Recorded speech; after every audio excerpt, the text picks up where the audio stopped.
Esta vez se llama Sones de la Tierra, la perspectiva barroca de la música vernácula en México. El maestro Eloy Cruz, lo voy a decir brevemente, es músico de cámara con amplia experiencia internacional, tanto en México como en Estados Unidos, Alemania y España. Él es miembro fundador del grupo Tendén de Ensamble Continuo, un maravilloso y extraordinario grupo al que ha invitado también para ilustrar la sesión de hoy, lo cual es un gran privilegio, que le agradecemos muchísimo, y que, como saben ustedes, está dedicado a la mezcla de música hispana del barroco con la música tradicional de América Latina. Sí les voy a decir las grabaciones porque tienen discos ya grabados y que son muy recomendables para que todo el mundo adquiera, que la verdad van a disfrutarlos. Estos discos están Erato Disquets de Francia, Urtex Digital Clásico de México, American Records en Inglaterra y Sony BMG DHL en Alemania.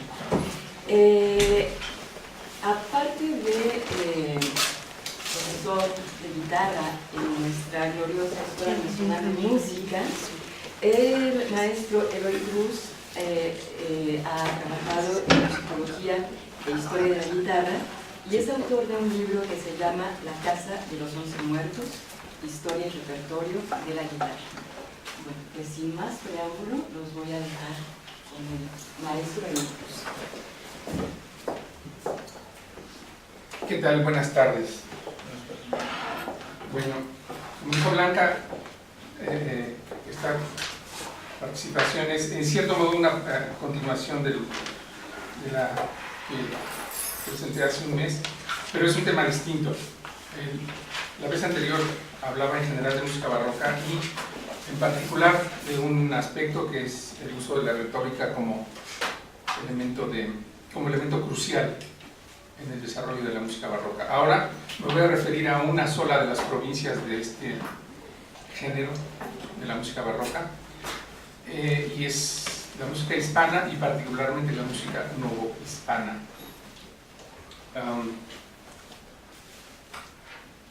Bueno, creo que no tengo que abundar mucho en el tema de que Nueva España es una entidad muy importante dentro del contexto del Imperio Español. Creo que no es exagerado decir que es la joya de la corona de ese imperio, lo mismo que fue la India para el Imperio inglés, digo yo, y que de hecho alcanzó niveles de florecimiento en todos los terrenos bastante notorios. Yo creo que es la única vez que México ha sido una potencia internacional, porque entiendo que el gobierno desde la Ciudad de México administraba los territorios, todos los territorios comprendidos dentro del virreinato mismo, que podía o no incluir inclusive a parte de Centroamérica y las Filipinas. O sea que había una presencia internacional de este país. Aunque la sociedad novohispana, por su propia naturaleza colonial, era cerrada y conservadora, de hecho ha sido calificada como neomedieval, que me parece muy adecuada por el historiador estadounidense Irving Leonard. A pesar de esa condición conservadora, el florecimiento de las artes fue sorprendente. La arquitectura, la pintura y la escultura religiosas se encuentran entre lo más valioso producido en las Américas en ese periodo.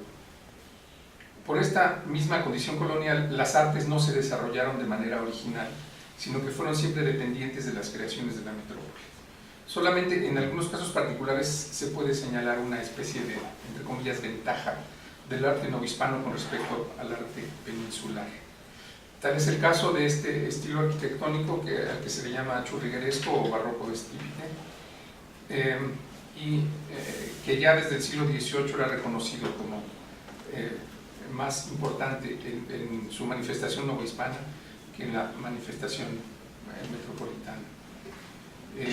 Otro ejemplo muy notorio de esta primacía del arte novohispano sobre el peninsular es, creo que el hecho indiscutible de que el mejor poeta de la segunda mitad del siglo XVII en el mundo hispano fue Sor Juana Inés de la Cruz, ¿no? Creo que eso no queda duda.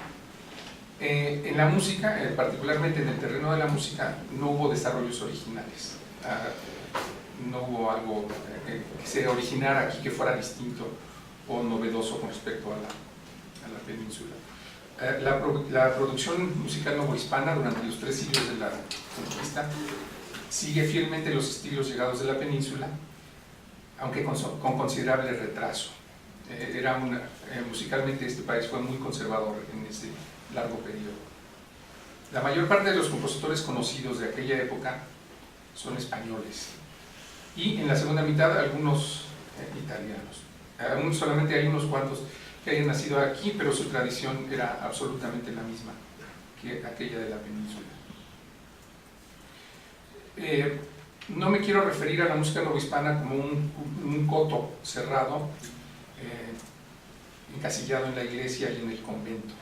La mayor parte de la música que se conoce desde el periodo colonial es ciertamente eclesiástica, pero esta circunstancia de ninguna manera implica que la música se usara solamente para ocasiones litúrgicas.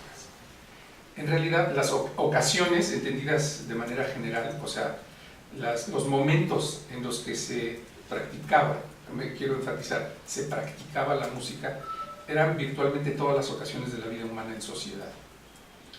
Los novohispanos pasaban por la vida acompañados de música, desde la cuna hasta la tumba, tanto o más que ahora, y esto lo quiero enfatizar, tanto o más que ahora, y tal vez me atreva a decir que más, porque las funciones de la música eran mucho más numerosas y mucho más variadas que en la actualidad. En pocas palabras, la música servía para más cosas que hoy y tenía más valor. En la actualidad, creo que nos tenemos que someter a un proceso de desfamiliarización. Para nosotros la música es una cosa que está siempre alrededor, nos guste o no, y probablemente no tiene nada que ver con nosotros. Si está uno en un mercado, está oyendo un montón de música que no le gusta a uno probablemente, y que probablemente está a muy alto volumen. Si es en cualquier lugar que esté uno, inclusive en su propia casa, puede estar bombardeado por este elemento. Creo que de hecho se ha convertido en una forma de contaminación que solo muy recientemente ha sido reconocida como tal, creo que ahora ya se está viendo así un problema de salud pública.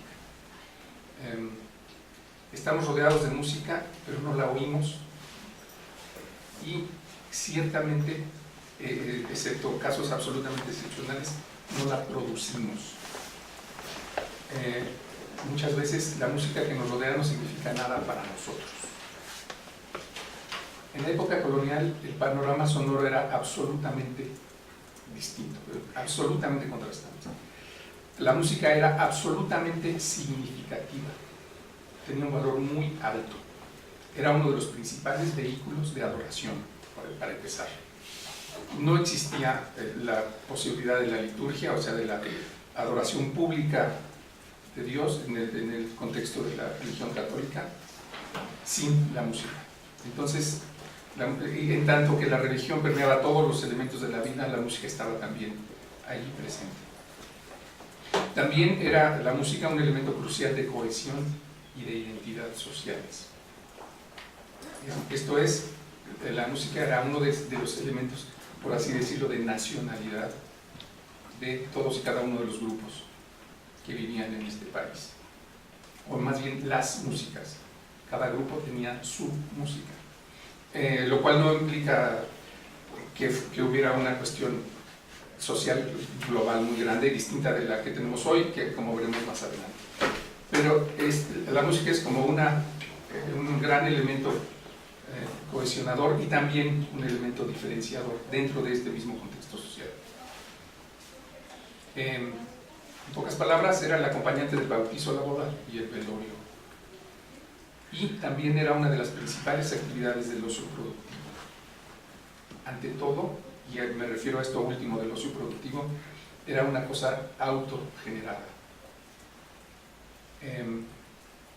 Tanto en el sentido personal como en el sentido comunitario. En un mundo en donde no hay radio, televisión, computadoras, internet, y donde no hay industria de la música, esto es crucial, si uno no tiene música no tiene manera de obtenerla, sino es a través de producirla por uno mismo. Entonces, esa circunstancia hace que la relación que se tiene con la música sea completamente distinta. Toda la música que está cerca de nosotros es realmente música nuestra, y la manera como nos relacionamos con ella es también dramáticamente distinta de la que conocemos ahora. Por otro lado, los foros, también he entendido este concepto de manera general, en los que se practicaba la música, eran básicamente la iglesia, el teatro, el hogar y, esto es muy importante, la fiesta.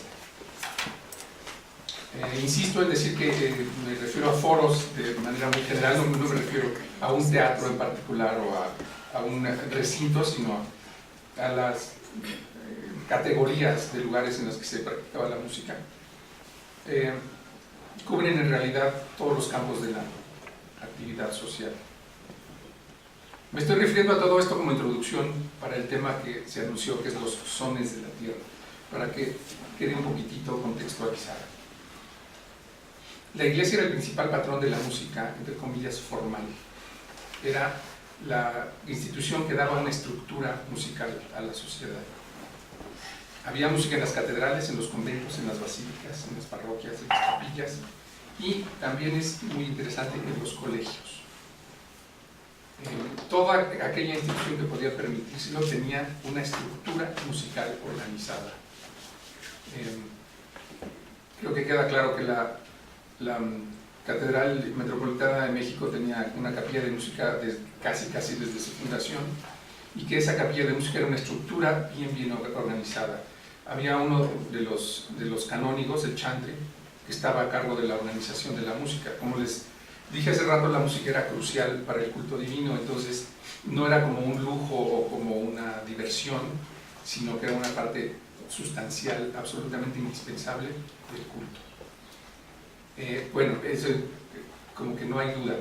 Y uno piensa que había una o dos capillas de música. Al grupo de músicos que trabajaba en una iglesia se le llamaba la capilla de música. Y uno piensa, bueno, había una capilla de música en la Ciudad de México. Creo que el ejemplo de la Ciudad de México es el más característico que se puede traer a cuento. Había esta capilla de música, esta organización musical en la Catedral de México, pero durante todo este largo periodo se ha encontrado que había capillas de música en muchas otras iglesias dentro de la misma Ciudad de México. Por ejemplo, la Colegiata de Guadalupe tenía una importante capilla de música, la iglesia de la Profesa, que era de jesuitas, y prácticamente todos los conventos, principalmente los conventos femeninos de clausura. De hecho, se conservan los archivos musicales de muchas iglesias y de algunos conventos, y también, por ejemplo, del Colegio de Vizcaínas. El Colegio de Vizcaínas, que era una institución fundada en el siglo XVII para mujeres pobres, huérfanas, para niñas. Es una escuela que ha funcionado ininterrumpidamente desde aquella época y desde mediados del siglo XVIII en el famoso edificio de Vizcaínas, en el centro de la Ciudad de México, y ahí tenían una capilla de música generada por las mismas alumnas y sus maestras. No estaban permitidos hombres en ese contexto, y se conserva el archivo de la música que hacían. Entonces, la iglesia era un poder, por así decirlo, determinante en la organización de la música de la colonia. Había dos tipos de música religiosa, que, bueno, eso es un invento mío, no tiene, en términos musicales no hay una gran diferencia, pero sí en cuanto al uso. Existe la música propiamente de la misa, o sea, el ordinario, que tiene Kyrie, Gloria, Credo, Sanctus, Benedictus y Agnus Dei, y que cada uno de estos números, cada una de estas partes del rito de la misa, se formulaba musicalmente con base en el canto latino, lo que actualmente conocemos como canto gregoriano. Y sobre ese molde básico, que es el canto fundamental que existe prácticamente desde que existe la religión católica, se generaba una serie de obras que para la época colonial, en el siglo XVI, quiero decir a partir del siglo XVI, se conformaba como una música básicamente polifónica. El canto latino es una sola cosa, por eso se llama canto llano, una melodía muy sencilla, y sobre esa melodía, que se usa como cantus firmus, a lo que me refería yo hace un mes, es una melodía que es la base de la pieza, y la organización de la pieza está toda relacionada con este cantus firmus. Es la diferencia entre la polifonía contrapuntística y la heterofonía. La heterofonía es una polifonía donde cada quien canta más o menos lo que quiere, por así decirlo. Y la polifonía contrapuntística es una organización altamente estructurada, y toda ella basada en el cantus firmus. Eso tenía que ser así por razones religiosas, no se podía pervertir el canto latino, y lo que se hacía era, por así decirlo, aumentarlo y ornamentarlo. También había otra música litúrgica, no propiamente de la misa, y ahí el elemento interesante para mi gusto es la música que se hacía para cantar las horas litúrgicas, laudes, vísperas completas. También había una serie de cantos para el rezo de estas horas, que eran obligatorias en conventos y en iglesias,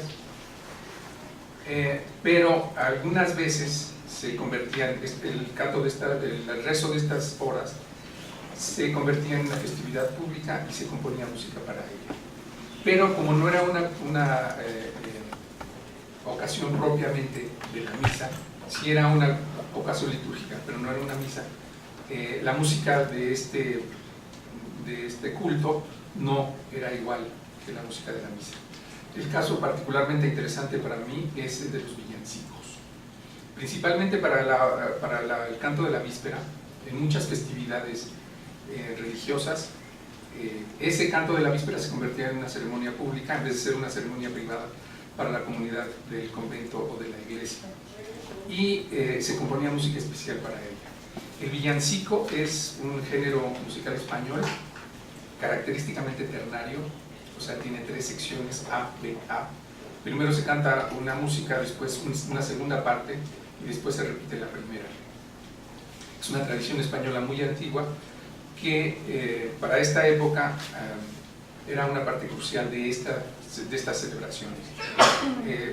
Por ejemplo, para la celebración de Navidad se hacía, para el canto de las vísperas, un montón de villancicos que, en mi opinión, representan algo así como un nacimiento.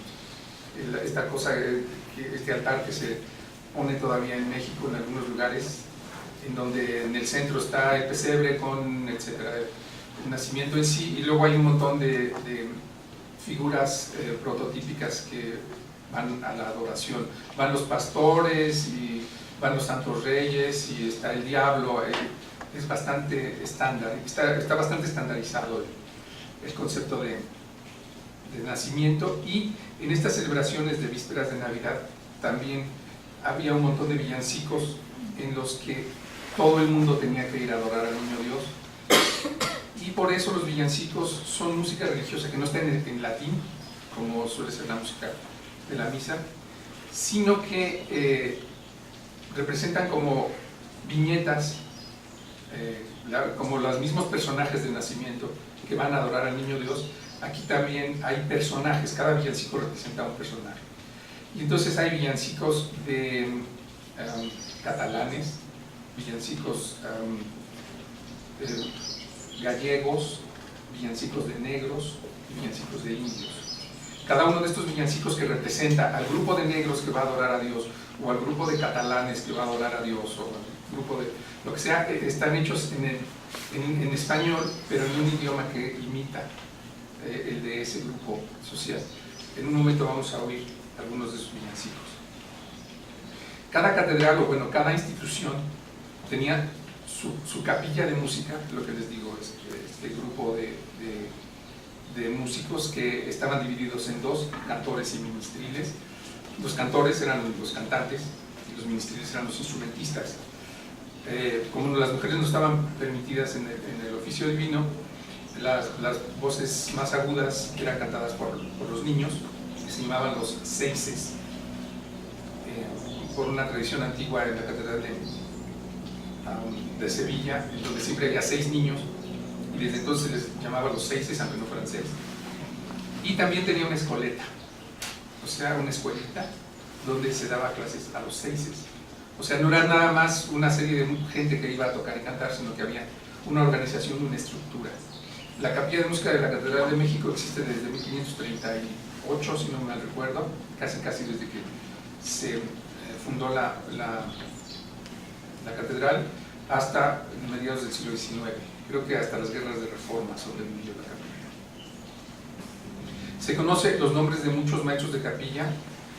En el siglo XVI, Lázaro del Álamo y Hernando Franco. En el XVII, Antonio de Salazar, Gaspar Fernández, entre el XVI y el XVII, Juan Gutiérrez de Padilla, etc. Muchísimos otros. En el siglo XVIII, Vicente Ortiz de Zárate, Juan Matías, Manuel de Sumaya, Francisco Martínez de la Costa, Ignacio Jerusalén, etc.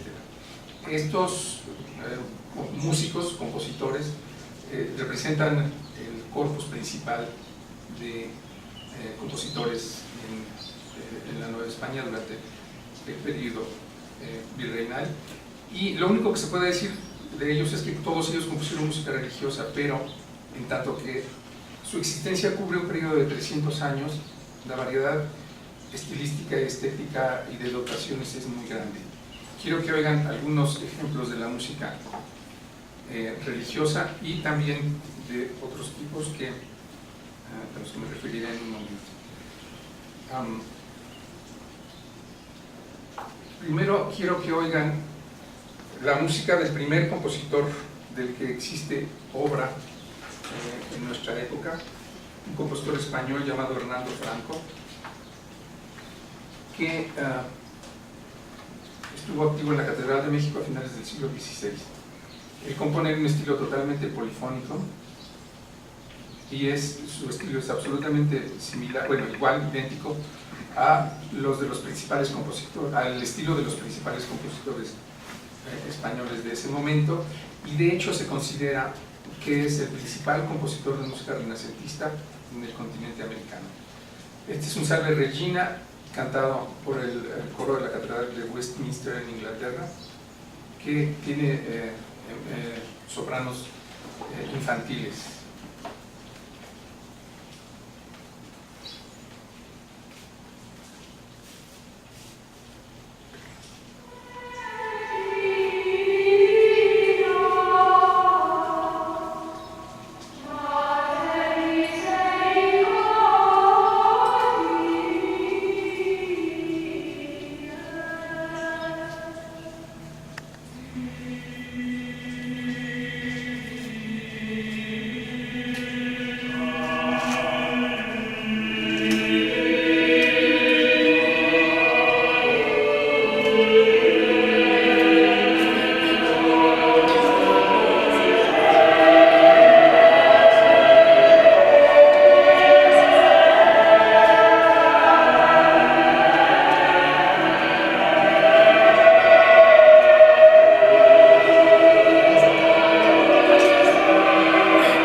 Lo que me resulta muy interesante de esta música es que es música extraordinariamente de una manufactura muy compleja. Es el respeto absoluto al canto sacro y una rigurosa estructuración del resto de la composición basada estrictamente en el canto llano. En este caso, el canto de la Salve Regina. Muy brevemente, este compositor estuvo activo, les digo, en la Catedral de México, y como les digo, la composición musical era muy conservadora. Este compositor estuvo activo a finales del siglo XVI, y 50 años después se seguía componiendo exactamente igual en la Catedral de México. No había habido una modificación. Los primeros años del siglo XVII son en Europa la explosión del barroco, hubo un cambio dramático, no solamente en el estilo de componer, sino en la manera de pensar la música, y en México no pasó nada. Esta es una obra de Juan de Lienas, un compositor probablemente nacido en México, también de la Catedral de México, y es una lamentación para Viernes Santo, una lamentación de Jeremías, que como ven, parece que hubiera sido escrita por Hernando Franco, esto es de 1650 y tantos, pero parece que fuera de finales del siglo XVI.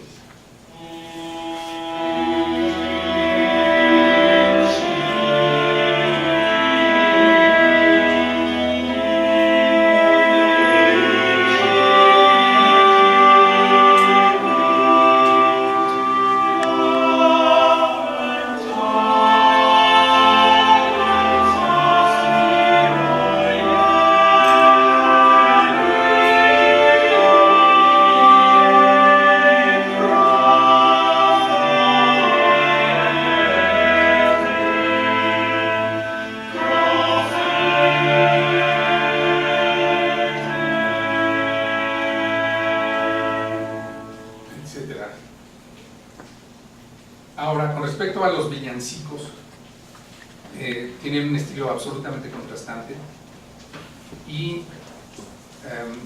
aunque son música litúrgica, no tienen nada que ver con el rito de la misa, ni con ritos particulares. Son, la verdad no estoy seguro de cuál era el contexto en el que se presentaban, pero me da la impresión de que era una especie de teatro musical que se realizaba dentro de la iglesia, porque los textos son muy divertidos. Lo que voy a poner ahora es una negrilla, o sea, un villancico de negros, que se llama Dame Albricia, Mano Antón, en el cual el texto habla de los negros, y en ese texto se trata de cómo se felicitan los negros a otros porque uno le da a otro la noticia de que ha nacido Jesús, y todo hay toda una historia en que, bueno, uno le pregunta quién es su papá y quién es su mamá, así, todo como si fuera una cosa cotidiana, una especie de chisme, de vecindad. O sea que cada uno de estos versos tiene una historia, cada uno de estos villancicos cuenta una historia completa relacionada en este caso con la Navidad. Y la música también supuestamente imita la música de cada grupo en particular, en este caso de los negros. Esto es Dame Albricia, Mano Antón, de Gaspar Fernández, un compositor activo en la Catedral de Oaxaca a finales del siglo XVI.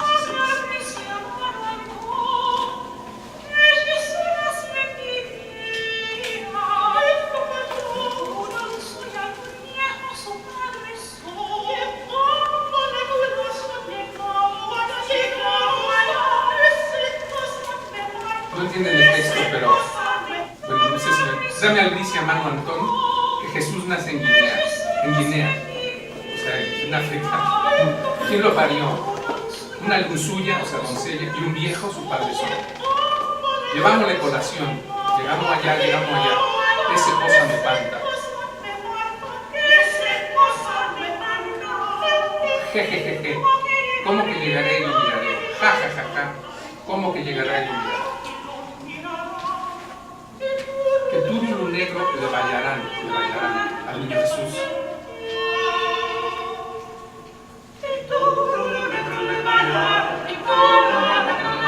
La rítmica es también distinta de la música, de la otra música